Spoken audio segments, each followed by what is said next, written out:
তার মানে যেটা বলছেন আপনি যে হ্যাঁ ভীত সন্ত্রস্ত হওয়ার বিষয় না, বিষয়টা হচ্ছে যে মানুষকে জানানো যে আমরা নানা রকমের মিডিয়ার মাধ্যমে নানা রকমের, এখন তো সোশ্যাল মিডিয়া এমন অবস্থা হয়েছে, টেলিভিশন তো সবার হাতে বা মিডিয়া হাতে। প্রশ্ন হচ্ছে যে এই ব্রয়লার মুরগি এবং আমাদের যে ডিম, এটা হচ্ছে আমাদের সাধারণের মাস পিপুলের হচ্ছে প্রোটিনের একমাত্র বড় একটা যোগান। এই যোগানের মধ্যে যদি এখন ভীতি সঞ্চার হয় তাহলে তো ধরেন আমাদের এর বিকল্প তো নাই। না না, আমি আসলে দর্শকদের জন্য কিছু একটা কথা বলি। না, আপনার শেষ করার আগে আপনি একটু দর্শকদের জন্য বলেন, এমত অবস্থায় যে যে নানা রকমের কথা হচ্ছে একটু বলবেন দর্শকদেরকে।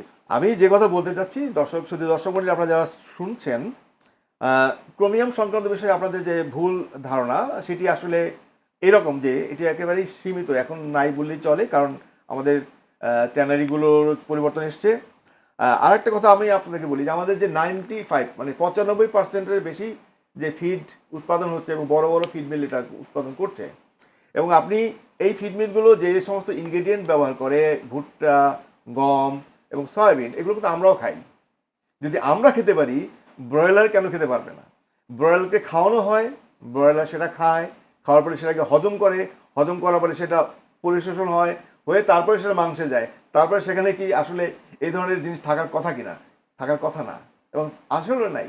যে সমস্ত লিমিট থাকার কথা তার চেয়ে অনেক অনেক নিচে থাকে। এটা আপনাদেরকে আমি বলে দিচ্ছি। ক্রোমিয়াম সংক্রান্ত বিষয়ে আপনি স্পষ্ট করলাম যে এটি আসলে ট্যানারির পরিমাণও কিন্তু কমে গেছে, আপনারা জানেন। ভয় পাওয়ার কোনো কারণ নাই।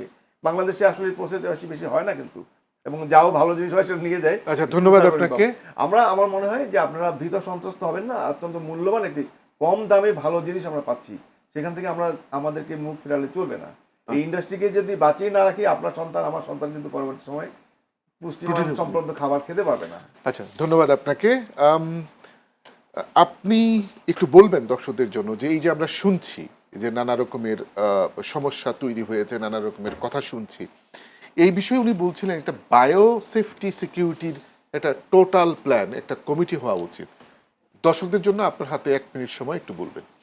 বায়োসিকিউরিটি খুব ইম্পর্টেন্ট। এতে তো তার খামারেরই টেকসই হবে, উৎপাদন খরচ কমবে, তারপরে প্রফিটেবিলিটি বাড়বে। তারপরে এটার জন্য আমাদের বিপিআইয়ে আমরা বিভিন্ন সময় ট্রেনিং আয়োজন করছি। বিভিন্ন কোম্পানি তাদের প্রতিটি দিনই খামারিদের মাধ্যমে ট্রেনিংয়ের ব্যবস্থা করছে। সারা দেশ ব্যাপী বাংলাদেশের যে বড় বড় 10-15টা কোম্পানি আছে, নিয়মিতই প্রশিক্ষণের মধ্যে আছে।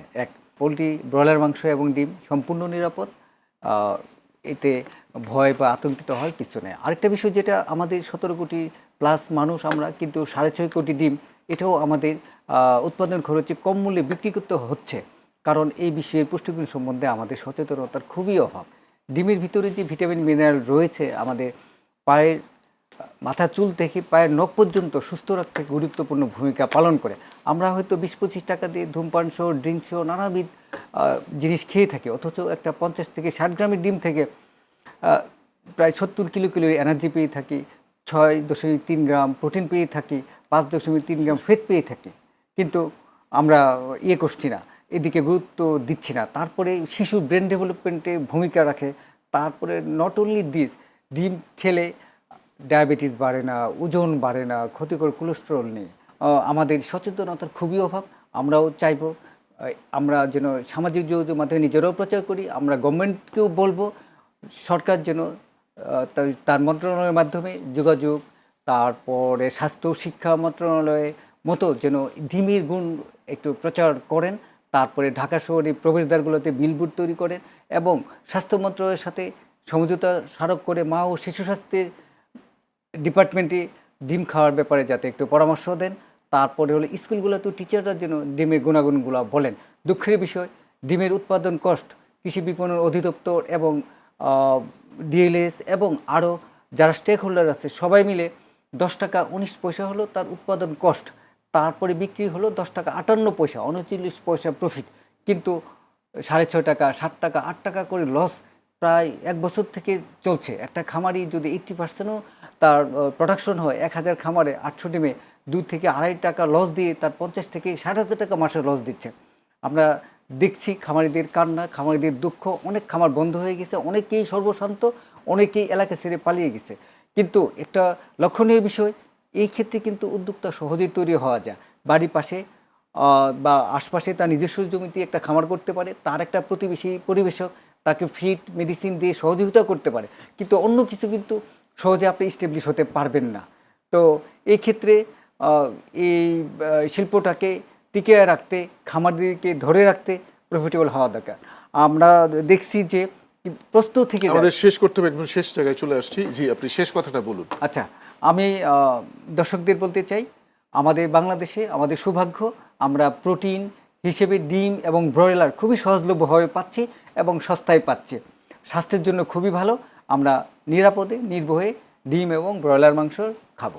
ধন্যবাদ আপনাকে এই অনুষ্ঠানে আসার জন্য, এবং আপনাকেও অসংখ্য ধন্যবাদ। আপনাকে ধন্যবাদ, দর্শকদেরকে ধন্যবাদ শোনার জন্য। সুপ্রিয় দর্শক, আপনারা এতক্ষণ শুনলেন যে ব্রয়লার মুরগি বা পোলট্রির যে ডিম এবং মাংস যেটা আমরা বাজার থেকে ক্রয় করি, সেই বিষয়গুলো নিয়ে নানা রকমের কথাবার্তা আছে। আমরা অ্যান্টিবায়োটিক দিচ্ছেন, অ্যান্টিবায়োটিক রেসিডুয়াল যেটা বলেন, যে অ্যান্টিবায়োটিক খাওয়ানোর পরে একটা সুনির্দিষ্ট সময় বিক্রি করা যাবে না, সেগুলো মেনটেন হচ্ছে ওনারা বলছেন, দাবি করছেন।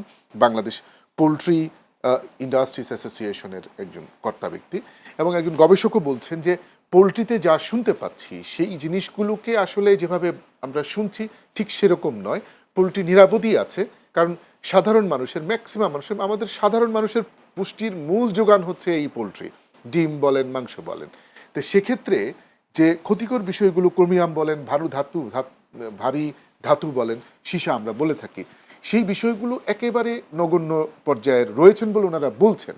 এখন প্রশ্ন হচ্ছে, যদিও থেকেও থাকে, সরকারের কাছে ওনারা আবেদন করেছেন একটা চমৎকার আপনার কমিটি তৈরি করে মনিটরিং ব্যবস্থাকে ডেভেলপ করার জন্য, যাতে যারা অসাধু উপায়ে নানা রকমের অব্যবস্থাপনার সাথে জড়িত তাদেরকে মনিটরিংয়ের আওতায় নিয়ে আসার জন্য ওনারা বলেছেন আজকের এই অনুষ্ঠানে।